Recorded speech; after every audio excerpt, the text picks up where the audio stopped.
গত কয়েকদিন ধরে ছাত্র রাজনীতি নিয়ে আলোচনার শীর্ষে বুয়েট। প্রতিষ্ঠানটির বর্তমান ও সাবেক শিক্ষার্থীরা এখানে ছাত্র রাজনীতির বন্ধের পক্ষে বিপক্ষে কথা বলছেন।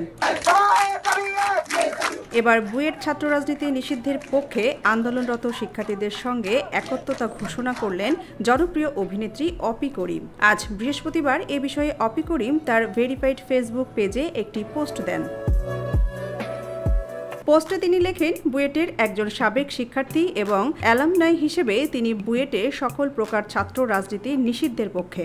বুয়েটের বর্তমান শিক্ষার্থীদের আন্দোলনের সাথে তিনি একত্রতা ঘোষণা করেন এবং তাদের সফলতা কামনা করেন অপি করিম।